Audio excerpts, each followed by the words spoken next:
तीर्तोल block अंतर्गत सागबारियार उत्कल बात्या विपन्न गृह सुश्री शुभश्रीर सप्तदशतम वार्षिक उत्सव 3 गोटी प्रचार अनुष्ठित हो जाइछि। महेश्वर स्वाई, पंडित नागुचरण देवता और कैलाश चंद्र प्रधान अध्यक्षतार अनुष्ठित सभारे उद्घाटक भावे राजा विष्णुचरण कानूनग, वेदपाठ रंजन कुमार सावल, अतिथि आमंत्रण सभापति प्रेमचरण राउत, स्वागत संभाषण नगेंद्रनाथ स्वाई, मंच परिचालना इंग विधान राउतराय व संपादकीय संपादिका डॉक्टर बसंती मंजरी पाठ करथिले। मुख्य अतिथि तिरुवन्नामलाई विश्वविद्यालय कुलपति हरिहर कानूनग, मुख्य वक्ता मधुसूदन आईन विश्वविद्यालय कुलसचिव निरुपमा स्वाई, सम्मानित अतिथि उत्कल रंजन महांती, आकाशवाणी गीतिकार बसंत कुमार दास, झंकड़ रत्न गलक बिहारी पलाई, समाजसेवी कैलाश चंद्र दलाई, डॉक्टर प्रशांत कुमार दास, इंग पद्मनाभ राउत, महेश्वर स्वाई, दीप्ति खंडवाल, ऋषिकेश जेना, प्रकाश चंद्र साहू प्रमुख जोगदैता बेले झंकड़ कन्या सविता नायक, ऋतुपर्णा दास और मानसी प्रभा स्वाई संयोजन शताधिक कविता पाठ करा जायतिला। चलित वर्ष श्रेष्ठ सुश्री सम्मान डॉक्टर निरुपमा स्वाई को शुभश्री सम्मान, डॉक्टर विष्णुप्रिया दास और सुश्री सांबादिक सुशील कुमार महांती सम्मान सांबादिक प्रफुल्ल महांती को दिया जायतिला। अन्य सम्मानधारी मध्य डॉक्टर अरुण पाणी, बरगढ़ नृत्यशिल्पी अंजलि भई, अनुसुया सामल, संगमित्रा पटेल, सोनाली महांती प्रमुख सहयोग करथिले। शिक्षाविद विभूषिता दास, शिवप्रसाद साहू, जजाति केशरी सामंतराय, अध्यापिका राजश्री स्वाई, आईनजीवी मंजुलता राउत, तृप्तिरंजन महांती, चंद्रकांत बारिक प्रमुख। मंजरी कला प्रतिष्ठान द्वारा नृत्य परिवेषण करा जायता बेले ऋतुपना परिडा और वैद्यनाथ साहू संगीत गान करथिले।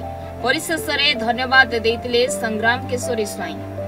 अंगोत्र साहित्य संसद संपादक कैलाश प्रधान एवं ये सुश्री साहित्य संसद उपसभापति आम ये अनुष्ठान को दीर्घ 17 वर्ष आम पहुंचीचु। ये अनुष्ठान पे समस्त आम लगिचु ओडिशार कोण अनुकूल साहित्य को निमंत्रण करूँ, गोटे साहित्य सभा करूँ, गोटे मेलन भाई लगे, समस्त खुशी आसती साहित्य सभा पे कविता पाठ सुजोग दिखती। तो साहित्य हूँ गोटे मनर भाषा, हृदय भाषा जे समस्त मन को पवित्र करे, सांस्कृतिक परिचय को टाणी नहीं जाए।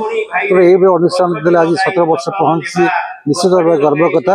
ओडिशा अनेक साहित्य अनुष्ठान वर्ष पूर्ण भांगी जाती, 17 वर्ष आज अनुष्ठान पहुंची पार्टी निश्चित आम गर्व।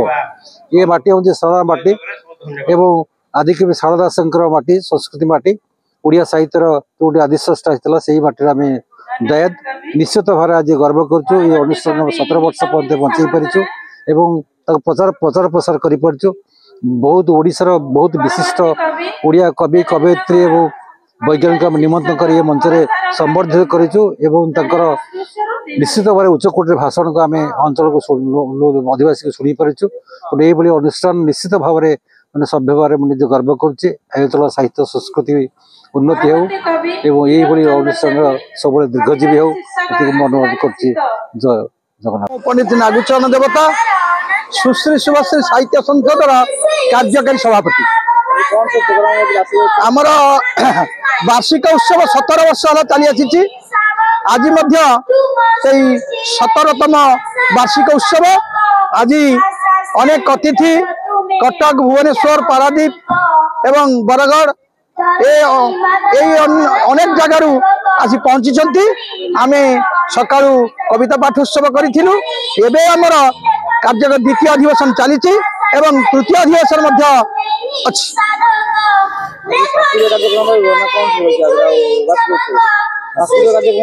सांस्कृतिक कार्यक्रम तृतीय अधिवेशन हम।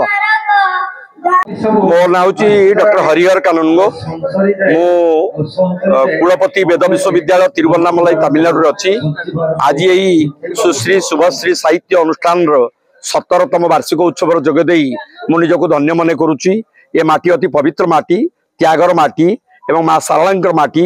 एठी जो माने आध्यात्मिक चेतनार उद्बुद्ध होकर जेकोसी शुभ कार्य करती से सफलता मिले एवं मोर विश्वास ये अनुष्ठान खाली 17 वर्ष पदार्पण करना यह शतायु हम एवं समस्त को लेकर समग्र ओडिशा रे एक श्रेष्ठ परिचिति सृष्टि करिवो यार प्रभाव सुदूर प्रसारी हम एवं एठी मु आज अनुभव करिछि जे माटी रे गोटे वेद यज्ञ करबा यजुर्वेद यज्ञ 3 दिन धरिक हम आम मान्यवर विधायक एरसमार शारदा प्रसाद जेना अछंती तांकर नेतृत्व रे तांको आमे मुख्य कर्ता करी तांकरी माध्यम रे आमे एरसमा माटी रे आमे यज्ञ करबा कारण कीत आप तेज मरुत व्यम पंचभूत रे गढ़ाए शरीर भितर जो चेतना रही से चेतना उज्जीवित हम कारण ये पंच महाभूतर असंतुलन घटी मनीष भितर स्नेह प्रेम शांति प्रीति मैत्री नाही सेती बेले ये यज्ञ माध्यम रे समस्त भितर चेतनार उद्रेक घटिले मु भावुची प्रतिटी मनीष भितर ये आध्यात्मिक भाव आसीबो